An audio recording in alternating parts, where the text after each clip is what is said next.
La iglesia está edificada sobre la gran verdad que proclamó Pedro, de que Jesús es el Cristo, el Mesías, el Hijo del Dios viviente, Dios mismo encarnado. Efesios capítulo 6, versículos 10 al 13 dice así la palabra de Dios. Por lo demás, hermanos míos, fortaleceos en el Señor y en el poder de su fuerza, vestíos de toda la armadura de Dios para que podáis estar firmes contra las asechanzas del diablo. Porque no tenemos lucha contra sangre y carne, sino contra principados, contra potestades, contra los gobernadores de las tinieblas de este siglo, contra huestes espirituales de maldad en las regiones celestes. Por tanto, tomad toda la armadura de Dios para que podáis resistir en el día malo, habiendo acabado todo, estar firmes. Y habiendo acabado todo, estar firmes. El título que le he puesto a este sermón es Estamos en guerra. Estamos en guerra. Creo que a veces los cristianos no somos realmente conscientes de la guerra espiritual que estamos luchando. Vemos las noticias como hay guerra entre Rusia, Ucrania, entre Irán contra Estados Unidos, etcétera, etcétera. Pero no nos detenemos a meditar en esta guerra espiritual que todo creyente verdadero está inmerso. Por tanto, hermanos queridos, estamos en guerra. ¿Lo creen esto? Amén. Estamos en guerra. El verdadero cristiano que ha sido escogido desde antes de la fundación del mundo, por la gracia de Dios, según Efesios 1:4, el creyente que ha sido predestinado para ser adoptado hijo de Dios, Efesios 1:5, el creyente que ha sido redimido con la sangre preciosa de Cristo, Efesios 1:7, y que ha sido regenerado, nacido de nuevo y sellado por la obra del Espíritu Santo de Dios, el creyente que una vez salvo vive según la voluntad de Dios en fidelidad a su palabra, andando en santidad de vida en todas las áreas, Efesios 4 y 5, el creyente está involucrado en la guerra espiritual que Pablo describe en estos versículos. Hemos visto a lo largo de la carta, especialmente en los primeros 3 capítulos, esa parte doctrinal de este documento, de este escrito. Y Pablo nos describe al pueblo de Dios, a la iglesia, como escogidos, predestinados, adoptados, redimidos, sellados, colocados en los lugares celestiales con Cristo, etcétera, etcétera. Pero estos son privilegios tremendos, ¿verdad, mis amados hermanos? Bendiciones tremendas que Dios ha derramado sobre su iglesia a través del único mediador entre Dios y los hombres, que es Jesucristo, hombre. Pero también recordemos de que el creyente, que es el objeto del amor de Dios, también lucha contra las huestes de maldad. La vida cristiana fiel, mis amados hermanos, la vida cristiana fiel es una batalla, es una guerra en la escala máxima, porque recuerden algo importante, cuando Dios comienza a bendecir, Satanás comienza a atacar. ¿Sí? Cuando Dios comienza a bendecir a su pueblo, a los creyentes, a sus hijos, Satanás empieza a atacar al creyente. Cuando comienzas a vivir como es digno del Evangelio, andando en humildad, andando en unidad, en santidad, en sabiduría, cuando somos llenos del Espíritu de Dios, es decir, guiados, controlados por la tercera persona de la Trinidad, podemos tener la certeza, la seguridad de que vamos a tener oposición, vamos a sufrir conflicto. Y podemos ver a nuestro Señor Jesucristo. Recordemos de que Cristo es nuestro modelo. Él es nuestro ejemplo a seguir todo el tiempo, en toda circunstancia. Amén. Cuando miramos a nuestro Señor Jesucristo, el cual siendo santo, impecable, perfecto, Dios mismo, hecho hombre, ya en el inicio mismo de su ministerio público, Cristo empezó una batalla contra el diablo. Cristo fue tentado por Satanás en el desierto. Mateo capítulo 4. Cristo sufrió oposición. Él sufrió la tentación de parte del enemigo de nuestras almas. Y mis amados hermanos, si nuestro Señor Jesucristo sufrió oposición, no solamente de parte de hombres impíos y perversos, sino también del mismo Satanás, nosotros que somos discípulos de Cristo y que somos llamados a seguir las pisadas de nuestro gran Maestro, según 1 de Pedro 2:21, vamos a sufrir oposición. Somos llamados a seguir a Cristo, ¿verdad? A seguir a Cristo, a seguir sus pisadas. Cristo sufrió oposición, Cristo sufrió lucha contra hombres impíos y contra el mismo diablo. Usted y yo, si estamos en Cristo, si somos discípulos de Jesús, estamos también en conflicto, estamos en lucha, estamos en guerra. Y Pablo les expresa a estos creyentes efesios en el versículo 10, dice, por lo demás, o sea, a modo de conclusión, después de todo lo dicho, por lo demás, hermanos míos, fortaleceos en el Señor y en el poder de su fuerza. Fortaleceos en el Señor y en el poder de su fuerza. Mis amados hermanos, el conflicto, la oposición, la guerra espiritual es una realidad. Por otro lado, recordemos algo importante, que nosotros, aquellos que estamos en el Señor, que estamos en Cristo, nada podemos hacer sin Él. Amén. Cristo lo dijo, ¿verdad?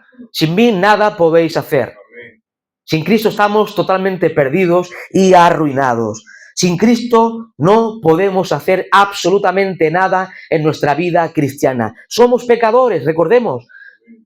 Somos débiles, Amén. Somos muy débiles, mis amados hermanos. No podemos vivir la vida cristiana en nuestras propias fuerzas, en nuestra propia sabiduría. Es en dependencia de Dios que podemos vivir la vida cristiana y seguir adelante en nuestro caminar cristiano. Hermanos, la vida cristiana es una vida en dependencia del poder de Dios. Desde el principio hasta el fin. Una vida de dependencia. Eso es cristianismo. Dependencia de Cristo. Dice un comentarista que la realidad cardinal presentada en Efesios es que nosotros como creyentes estamos en Cristo y somos uno con Él. Su vida es nuestra vida, su poder nuestro poder, su verdad nuestra verdad, su camino nuestro camino, su fuerza nuestra fuerza. ¿Os acordáis del capítulo 1, versículo 19 de esta misma epístola? Efesios 1:19, hablando del poder de Dios en la vida del cristiano, dice, y cuál, o sea, entender, comprender, cuál la supereminente grandeza de su poder para con nosotros los que creemos, según la operación del poder de su fuerza, la cual operó en Cristo, resucitándole de los muertos y sentándole a su diestra en los lugares celestiales. Esta expresión que aparece en Efesios 6:10, el poder, en el poder de su fuerza, aparece también en Efesios 1:19. Esa omnipotencia divina que actuó para resucitar a Cristo de entre los muertos es el poder que actúa en los cristianos. Muchas veces, mis amados hermanos, en nuestra vida cristiana, en nuestra vida en el día a día, como creyentes, muchas veces no sabemos cómo enfrentar la adversidad. Creo que a todos nos pasa, ¿verdad? Muchas veces no sabemos cómo enfrentar la adversidad, cómo hacer frente a las pruebas, la aflicción que atravesamos, la tentación, el pecado que nos asedia, la lucha contra el pecado. Muchas veces no sabemos cómo hacer. Amado hermano, la Biblia nos responde que podemos hacer frente a todas estas cosas con el poder de Dios, anclados en el poder omnipotente del Dios todopoderoso, del Dios omnipotente. Ese poder infinito que actuó en nuestra salvación, recordemos de que Dios, para salvarnos y librarnos y trasladarnos de las tinieblas al reino de su amado Hijo, según Colosenses 1:13, Dios usó más poder para salvarnos que para crear el universo. Esto lo decía el teólogo puritano del siglo XVII, Thomas Watson. Dios usó más poder para salvarte que para crear cielos y tierra. Dios habló y todo vino a la existencia, ¿verdad? Pero para salvar al hombre hay oposición tremenda.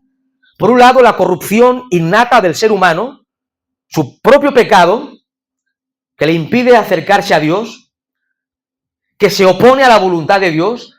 Por otro lado, el diablo, que ciega el entendimiento de los incrédulos para no ver la gloria del Evangelio de Cristo. 2 Corintios 4:4. Pero ese poder que Dios utilizó para crear este tremendo universo, ese poder que Dios usó para salvarnos del infierno, ese poder que Dios usó para resucitar a Cristo de entre los muertos, ese poder actúa en tu vida, mi amado hermano. Está a nuestra disposición. Yo creo personalmente que no somos conscientes de esta verdad bíblica. Yo el primero.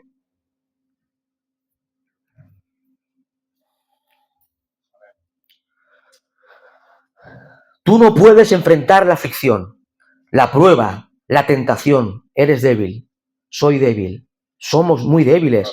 Pero mis amados hermanos, en Cristo todo lo puedes. Todo lo puedo en Cristo que me fortalece. Con el poder de Dios puedes salir victorioso de la tentación.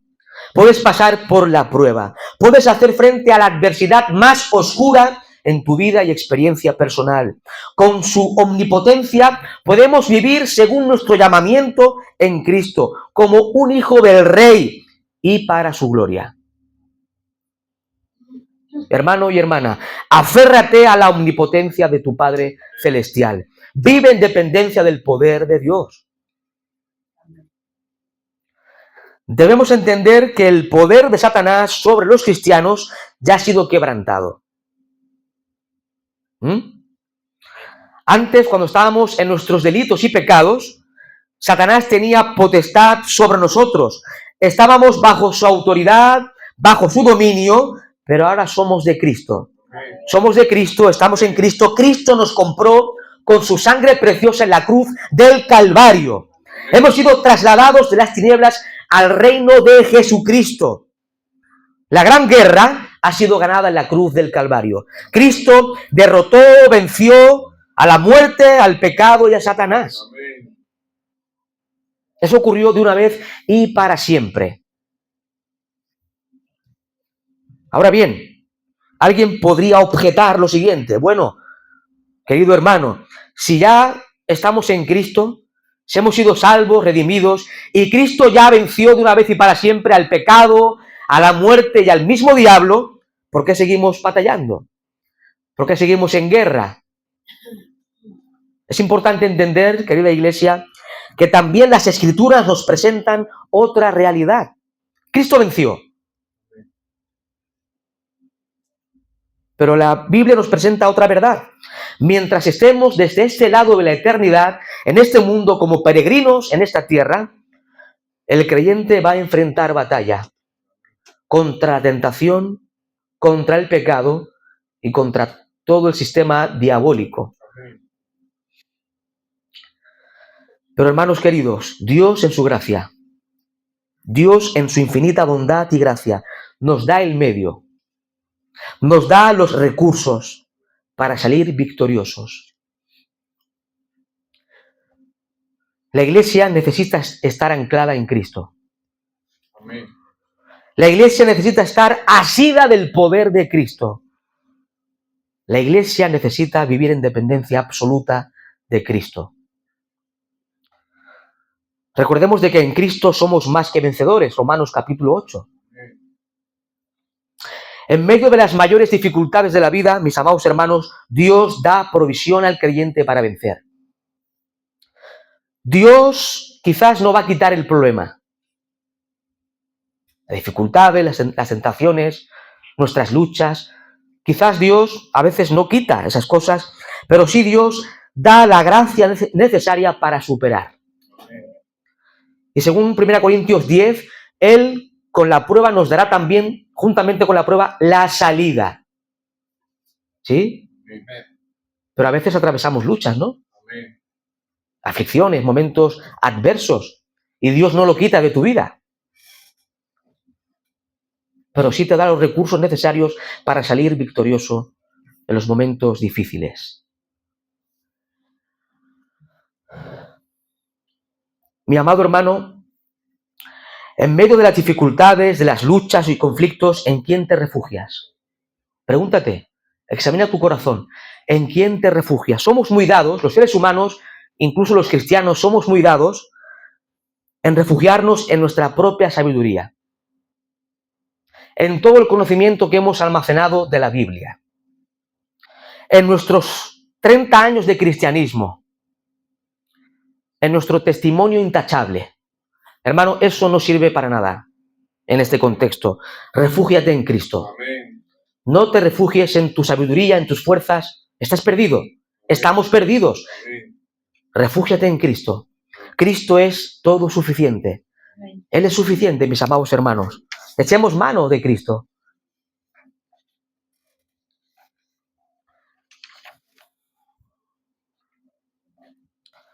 Versículo 11. ¿Qué dice el autor sagrado? Vestíos de toda la armadura de Dios para que podáis estar firmes contra las asechanzas del diablo.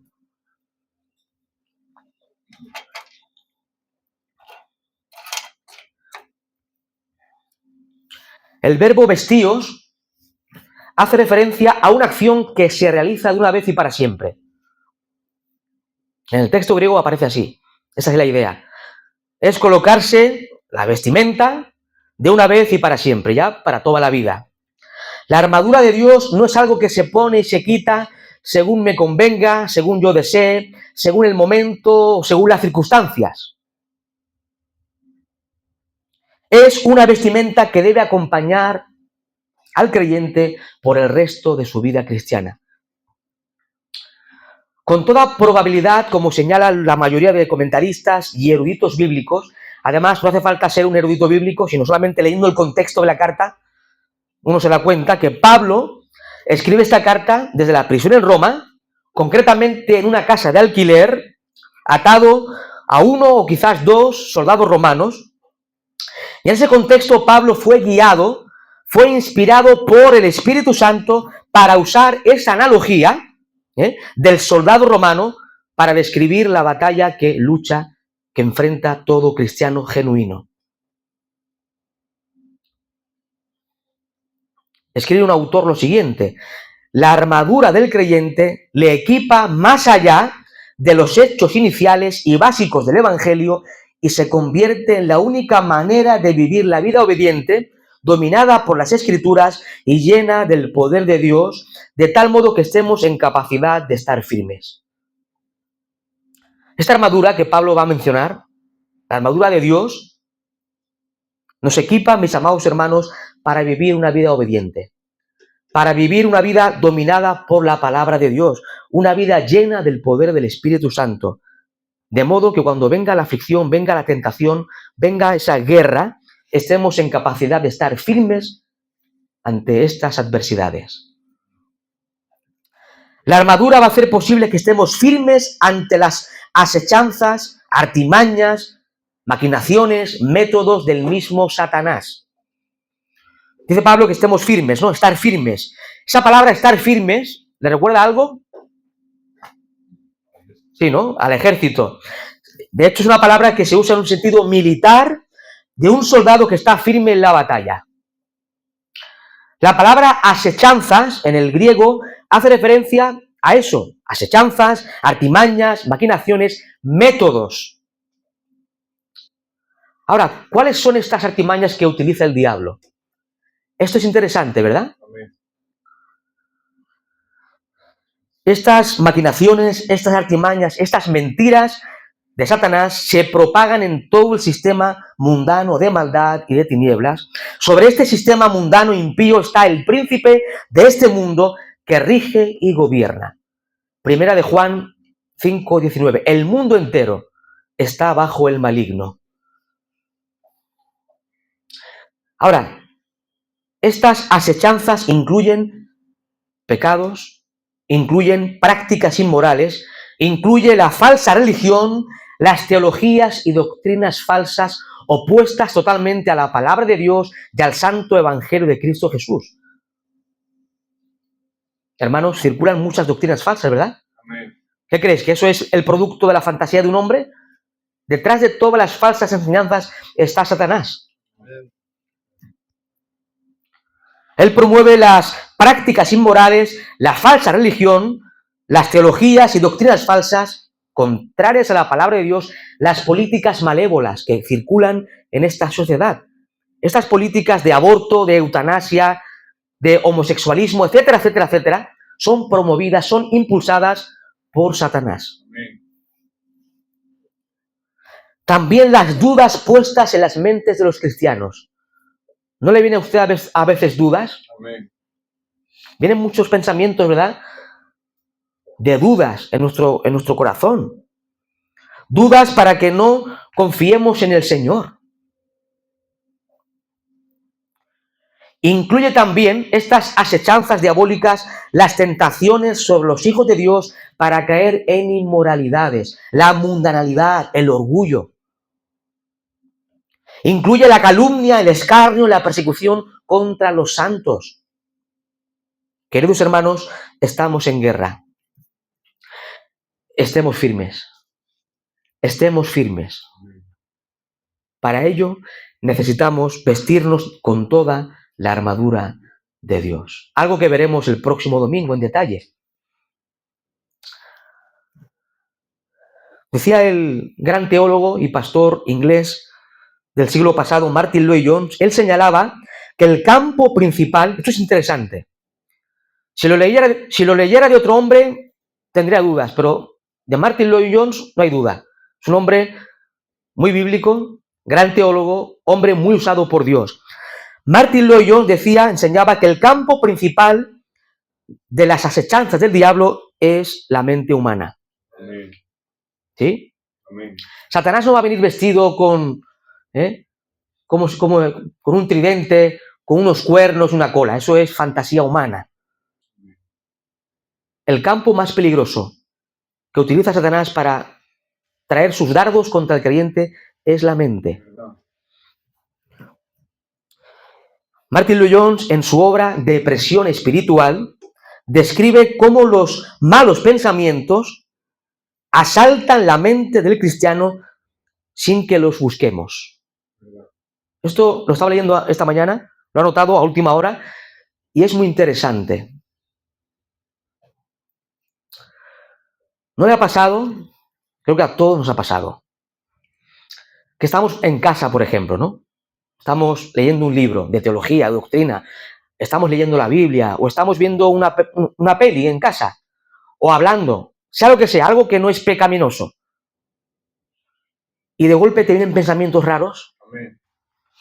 Pensamientos, imágenes pecaminosas que tú no estabas cocinando en tu mente.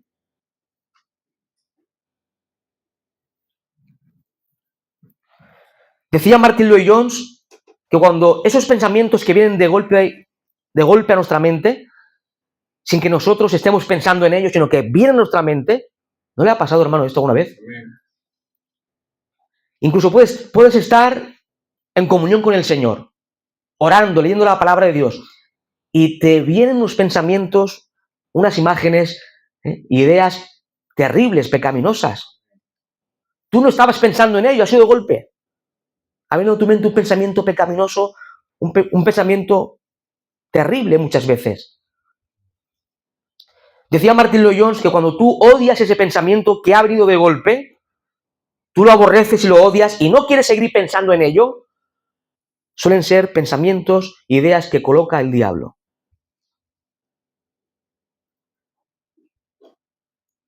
Una aclaración importante. Yo diría que el 85% de nuestras tentaciones surgen de nuestra caída, de nuestra naturaleza caída, de nuestras concupiscencias. Amén. Pero también es verdad que Satanás es el tentador, ¿verdad? Amén. Se presenta en la Biblia como el tentador. Y a lo mejor en un 15 o 20% o 30% él también tienta al creyente para que caiga en pecado. Y él utiliza mucho la mente. Es un campo donde él proyecta pensamientos pecaminosos muchas veces. Incluso también he visto a cristianos que muchas veces pecan, se arrepienten, confiesan su pecado delante del Señor, pasa el tiempo y otra vez recuerdan el pecado y eso le hace caer en depresión espiritual. Y no pueden soportar el pecado que cometieron, aunque ya lo confesaron delante de Dios. Hermanos, Dios perdona, ¿no? Si pecamos, caemos, pero pedimos perdón al Señor, confesamos nuestro pecado delante del Señor, Él es fiel y justo para perdonar nuestro pecado. Primera de Juan 1:9. Y si Él te perdona, ¿quién te puede acusar, mi amado hermano? Pero a veces vienen pensamientos de lo que hicimos hace incluso años, el pecado que cometimos, y nos viene a la mente y eso nos atormenta. Pero hermanos, ¿no te ha perdonado Dios ya? Pero Satanás juega a estas cosas. Todo esto es impulsado por el diablo, por el calumniador, por el acusador, el príncipe de los demonios, el Dios de este siglo, el príncipe de la potestad del aire. En el día de hoy poco se habla del diablo, ¿verdad? Poquito. No se estudia la doctrina de los ángeles buenos y ángeles caídos. Se desconoce mucho la doctrina acerca de este ser malvado que es el diablo. Aunque la teología liberal niega la existencia del diablo, afirmando que es una figura que representa la maldad, amados hermanos, la Biblia, la palabra de Dios, presenta la realidad de este ser. Satanás es un ser que realmente sí existe. Existe. Y a veces los cristianos descuidamos nuestra vida contra estas asechanzas que arremete el diablo. Muchas veces no somos ni conscientes de ello. La Biblia nos habla de Satanás. En Ezequiel capítulo 28, no vamos a leerlo, pero en Ezequiel capítulo 28 se nos presenta la creación de este ser. Un querubín. Un querubín. Y al igual que todos los ángeles, Satanás, este querubín, antes de ser Satanás, era un querubín. Sigue siendo un querubín, pero caído, malvado. Todos los ángeles fueron creados por Dios antes de la creación del hombre. Esto lo vemos, por ejemplo, en Job, ¿verdad? En el libro de Job, capítulo 38, versículos 6 y 7. Satanás, este ser, fue el ser más perfecto y más bello salido de las manos del Creador. Lo puede leer en Ezequiel. Ezequiel, capítulo 28, versículos 14 y 15. Un ser perfecto, acabado en hermosura, pero como todos bien sabemos por la palabra de Dios, se halló orgullo en él. Se enalteció, se corrompió, pecando abiertamente contra Dios. Ezequiel 28, versículos 17 y 18. De forma que Satanás fue destituido de la presencia misma de Dios. Ezequiel 28, 16. Desde entonces, mis amados hermanos, desde la caída del diablo, el diablo mismo ha sido enemigo de Dios y enemigo del pueblo de Dios. Él es homicida. Él es padre de mentira. Amén.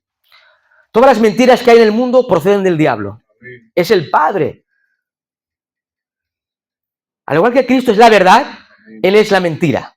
Amén. Él es el homicida, el padre de mentira. Él se constituye como adversario del creyente procurando nuestro fracaso. Él procura arruinar nuestra vida, tirar por tierra nuestro testimonio. En 1 de Pedro 5:8 se presenta como un león rugiente que anda buscando a quien devorar. Quiere devorar tu testimonio. No te va a quitar la salvación, ¿eh? La salvación es un regalo de Dios y no hay forma de perder la salvación. Pero sí puede tirar tu testimonio. Sí puede tentarte a cometer pecados y podemos caer y arruinar nuestro testimonio.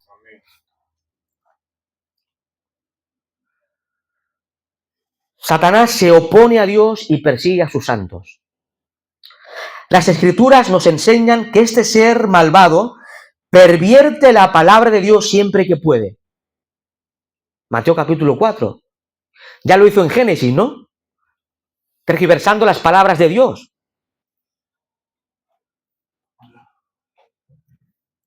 Todas las sectas diabólicas que existen, testigos de Jehová, mormones, etcétera, etcétera, son sectas impulsadas por el diablo. Pervierte la palabra de Dios siempre que puede. Se opone a Dios, a su obra, y estorba a los siervos de Dios. Primera Tesalonicenses 2:18. El diablo entorpece la propagación del evangelio. 2 Corintios 4:4. Ciega el entendimiento de los incrédulos para que no vean la gloria del evangelio de Cristo. Tiende trampas a los justos. 1 Timoteo 3:7. Ahora, a este ser que es enemigo de nuestras almas, el tentador, el acusador de los hermanos, le espera el castigo eterno en el lago de fuego. Amén. Y él sabe que le queda poco. Él sabe todo lo que está escrito de la Biblia acerca de él, de su destino. Dios, este Dios soberano, este Dios juez justo, preparó el infierno, dice el texto bíblico, para el diablo y sus demonios, para el diablo y sus ángeles. Mateo 25:41 lo dice. Mateo capítulo 25, versículo 41 nos enseña que Dios, o que mejor dicho, el infierno fue preparado, por supuesto, por Dios, para el diablo y sus ángeles caídos. ¿Queremos ver el fin del diablo? Os invito al libro del Apocalipsis, capítulo 20.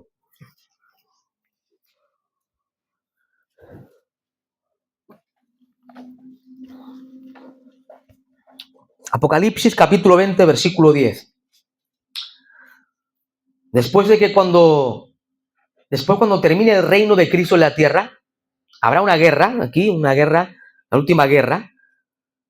Pero después mira lo que dice la Escritura. Apocalipsis 20:10 dice, y el diablo que los engañaba fue lanzado en el lago de fuego y azufre, donde estaban la bestia, el anticristo, y el falso profeta, y serán atormentados día y noche por los siglos de los siglos. A veces, incluso esto circula en muchas mentes de cristianos, creen que el que manda en el infierno es el diablo. Y creen que cuando un incrédulo muere, va al infierno y que en el infierno está Satanás. No. Voy a decir algo que puede sonar fuerte. En el infierno reina Dios. En el infierno reina el Dios soberano. No reina el diablo. Reina Dios. Dios es omnipresente, ¿verdad? Él está en todo lugar. Y Él reina en todo lugar. El infierno es para el diablo. Es para los ángeles caídos. También para los pecadores que mueren sin Cristo. Y el diablo va a ser atormentado, dice la Escritura. El tentador, el acusador de los hermanos, va a ser atormentado por toda la eternidad. Pero mientras está aquí, en este mundo, hasta que llegue este momento, Satanás está actuando, está trabajando.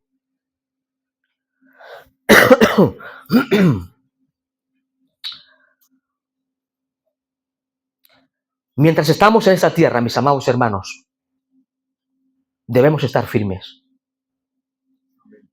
Debemos armarnos con toda la armadura de Dios para salir victoriosos. Dice Pablo, Efesios 6:12 dice, porque no tenemos lucha contra sangre y carne, sino contra principados, contra potestades, contra los gobernadores de las tinieblas de este siglo, contra huestes espirituales de maldad en las regiones celestes. La palabra lucha aquí se usa para hablar de un combate cuerpo a cuerpo.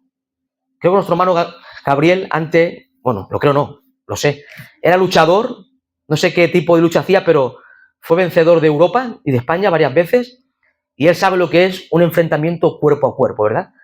Pero esta lucha de cuerpo a cuerpo no es lo que Pablo está tratando aquí. El texto nos muestra de que esta lucha no es contra sangre y carne. Ahora, ¿qué es sangre y carne? No se refiere a la sangre o a la carne que comemos. Hace referencia a hombres. Es un hebraísmo, es una expresión hebrea para hacer referencia a los seres humanos. Sangre y carne se refiere a personas, a seres humanos. Hermanos queridos, la lucha, la batalla, la guerra que Pablo trata en este texto no es una lucha con seres humanos. No es una batalla cuerpo a cuerpo. La guerra que Pablo expresa aquí es una guerra de carácter espiritual. Es una batalla de carácter espiritual y más aún de carácter sobrenatural. ¿Y contra quiénes son? ¿Contra quién es esta lucha? Lo dice el texto, Efesios 6:12.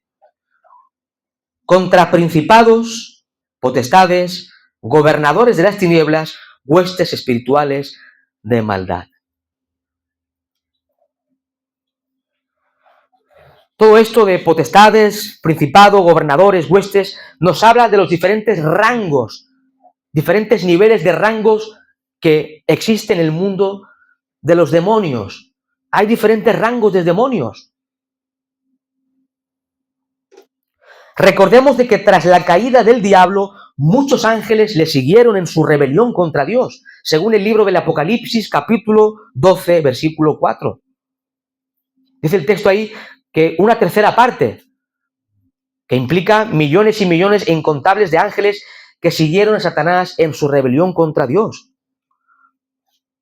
Dice John MacArthur que los seres humanos que promueven el paganismo, el ocultismo y otros movimientos y programas variados de impiedad e inmoralidad no son más que títeres de Satanás y sus demonios.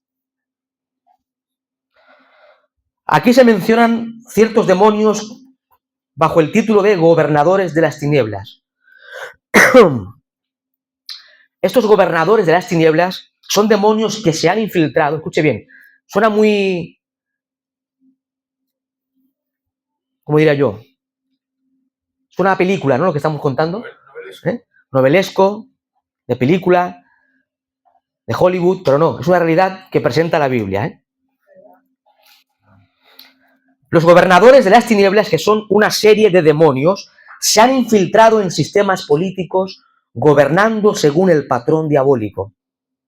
Y esto lo puede leer usted en casa en el libro del profeta Daniel, capítulo 10, versículo 13. En Babilonia, en Persia, habían ciertos demonios que gobernaban esas naciones, esos países. Hoy en día ocurre lo mismo, mis amados hermanos. Hay demonios situados en diferentes regiones geográficas concretas donde desde allí ejercen su actividad diabólica. ¿Le suena chino, verdad esto? Suena un poco a Hollywood. Es Biblia lo que estamos hablando, mis amados hermanos. Hay demonios que están en diferentes países, diferentes estados, y están gobernando todo el país, promoviendo ideologías, pecados, idolatría, etcétera, etcétera, etcétera. Y podemos ver el mundo, ¿verdad? Hoy, sus leyes, sus ideologías, sus filosofías, ¿son cristianas? Totalmente opuestas a la fe cristiana, totalmente opuestas al evangelio. Eso es impulsado por estos seres diabólicos. Las huestes de maldad que habla aquí, probablemente, como señalan algunos eruditos bíblicos, hacen referencia a demonios que están involucrados en las inmoralidades más viles, en el ocultismo y la adoración a Satanás. El apóstol Pablo no trata aquí de explicarnos en detalle los elementos de la jerarquía de estos demonios, pero sí nos presenta la realidad de esta guerra espiritual. No estamos luchando contra seres humanos. Es contra todo un sistema diabólico, mis amados hermanos. El pueblo de Dios está en guerra.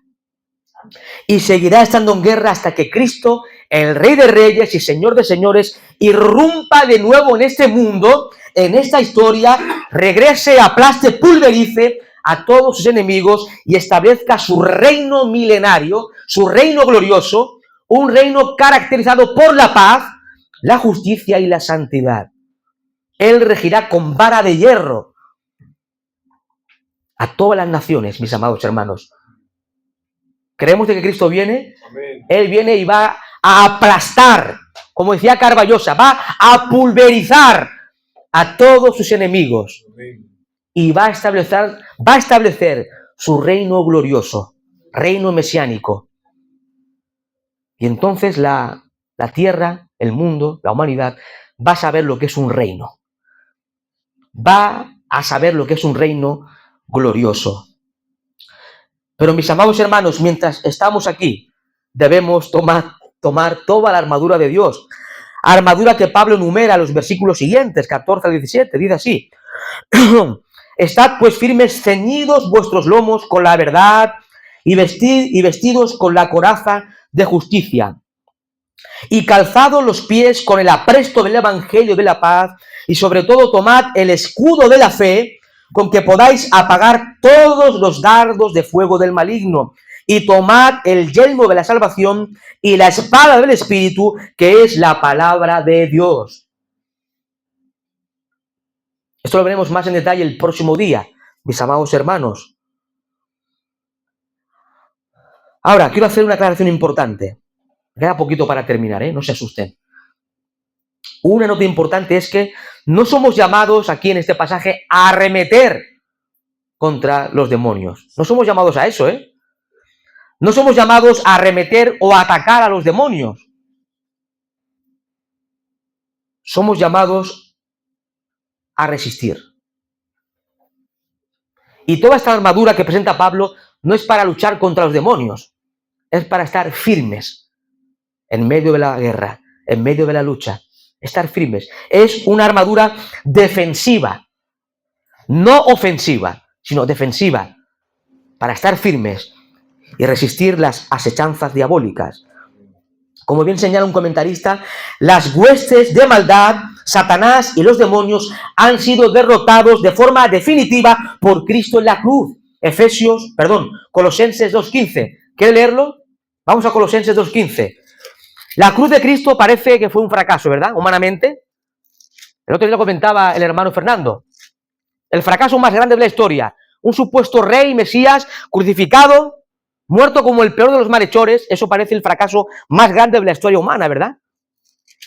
Pero veamos qué ocurrió realmente en la cruz. Colosenses 2:15 dice: y despojando a los principados y a las potestades, los exhibió públicamente, triunfando sobre ellos en la cruz. Cristo exhibió a todas las huestes demoníacas en la cruz y triunfó sobre todos ellos.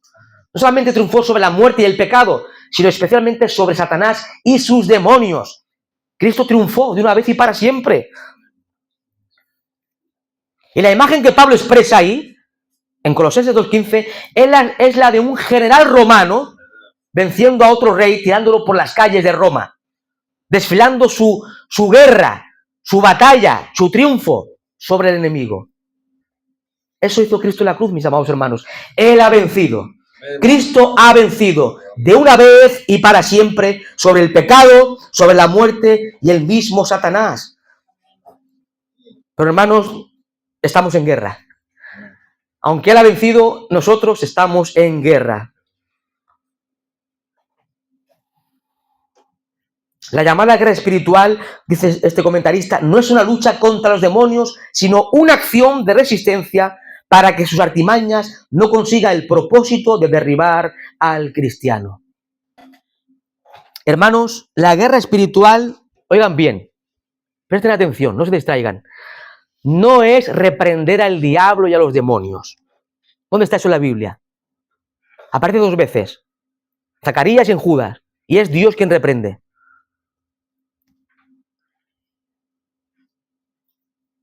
En Zacarías es Jehová. Jehová le dijo que Jehová te reprenda. Y en Judas, en la carta de Judas, es el arcángel Miguel. Este arcángel tan poderoso que es el jefe de los ángeles, ni siquiera arremetió contra el diablo, sino que dijo, Jehová te reprenda. Ahora, eso de reprender, que circula en muchos ámbitos, especialmente en el ámbito pentecostal y neopentecostal, no tiene base bíblica. O vemos al apóstol Pablo reprender. Por supuesto que los apóstoles, al igual que Cristo, especialmente, expulsaron demonios. Pero esos circos que se montan en muchas iglesias de reprender al diablo, a sus demonios, eso no tiene una base bíblica, mis amados hermanos. La guerra espiritual no es arrebatarle al diablo lo que nos quitó. Hay una canción que dice que arrebata, ¿no? Arrebato al diablo aquellas cosas que me quitó, algo así, ¿no? Arrebato, eso es una payasada. ¿Dónde ve usted en la Biblia eso de arrebatar algo? El único que arrebató algo a Satanás fue Cristo en la cruz. ¿Dónde está eso en la Biblia? Yo arrebato, ¿a quién vas a arrebatar? Mira, nosotros no tenemos poder sobre los demonios de Satanás, ¿eh? Es mucho más fuerte que nosotros. Satanás y sus demonios son muchísimo más fuertes que nosotros en todas las áreas y aspectos. Y usted y yo no tenemos cómo defendernos contra ellos. Por tanto, no podemos hacer payasadas y circos, mis amados hermanos. Tampoco tiene que ver con declarar y decretar para ganar la guerra espiritual contra los demonios. Eso es antibíblico. Todo esto tiene su origen, en cierta forma, o circula hoy en día, en el mundo neopentecostal. Mundo neopentecostal, donde hay predicadores payasos, falsos maestros, ministros del diablo, como Cash Luna, Maldonado, Harrigan, entre otros, que montan circos en las iglesias. Me atrevo a decir desde aquí, y con la autoridad de la Biblia, son ministros del diablo. No sirven al Dios verdadero.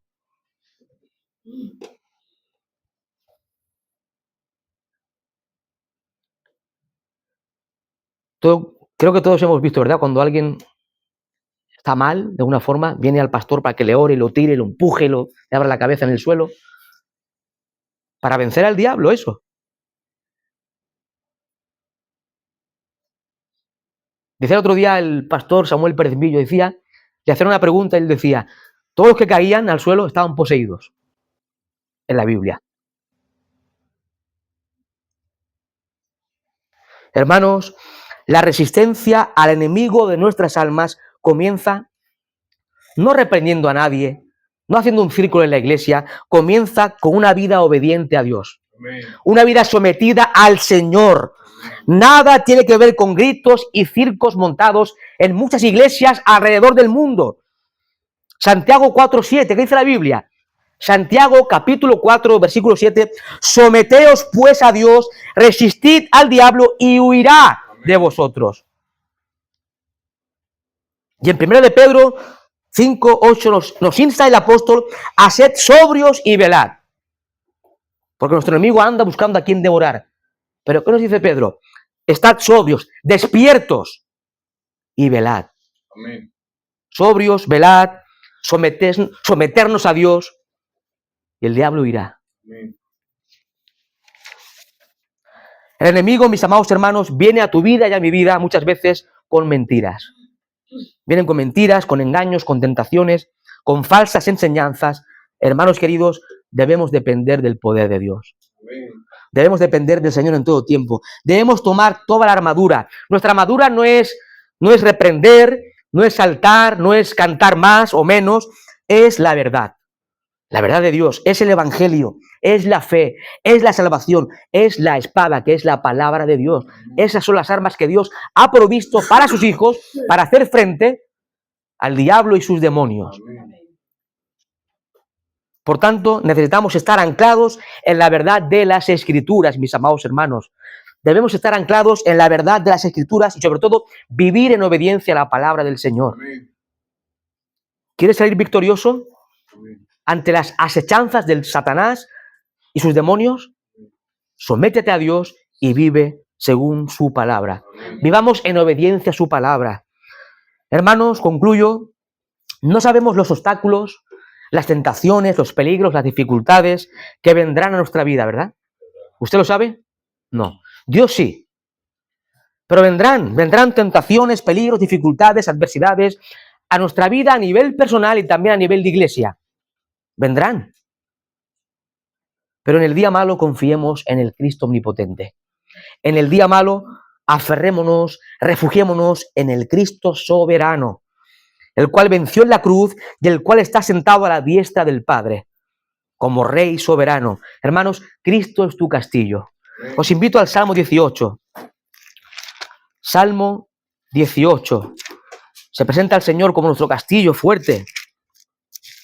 Salmo 18:1 dice así: Te amo, oh Jehová, fortaleza mía, Jehová, roca mía y castillo mío y mi libertador, Dios mío, fortaleza mía, en él confiaré, mi escudo y la fuerza de mi salvación, mi alto refugio. Él es mi alto refugio, Él es nuestro castillo, Él es nuestro refugio en todo tiempo y en toda circunstancia, mis amados hermanos. Refugiémonos en el Señor. Amén. Hay una guerra que lidiar, pero seamos valientes. No nos apartemos de esta palabra. No te apartes ni a diestra ni a siniestra, como Dios dijo a Josué, de la ley, de este libro, de su palabra. Josué capítulo 1. Seamos valientes, mis amados hermanos, y confiemos en el Señor. Sea lo que sea que atravesemos, recuerda, Dios está en su trono. Sea lo que sea que arremeta contra tu vida, Dios está en su trono como Rey soberano. Está en control de toda circunstancia y toda situación en tu vida. Ahora, concluyo.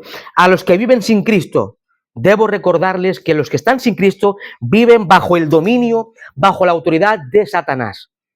Son esclavos del pecado y esclavos del diablo. Son hijos de Satanás también. Y les espera el mismo fin que el diablo, el infierno eterno, eternamente condenados, alejados de la presencia de Dios. Solo hay un camino de salvación, mis amados hermanos, Cristo. Amén. Si no tienes a Cristo, ven a Cristo en esta mañana, refúgiate en Cristo, ven a Él en arrepentimiento y fe y serás salvo. Serás salvo de la ira de Dios, serás salvo del infierno y del castigo eterno. Pasarás de ser hijo del diablo a ser hecho hijo de Dios a través de Cristo. Serás trasladado de las tinieblas al reino del Señor Jesucristo. Ven a Cristo y hallarás la vida. Ven a Cristo y serás salvo. A Él la gloria eternamente y para siempre. Amén. Padre, gracias.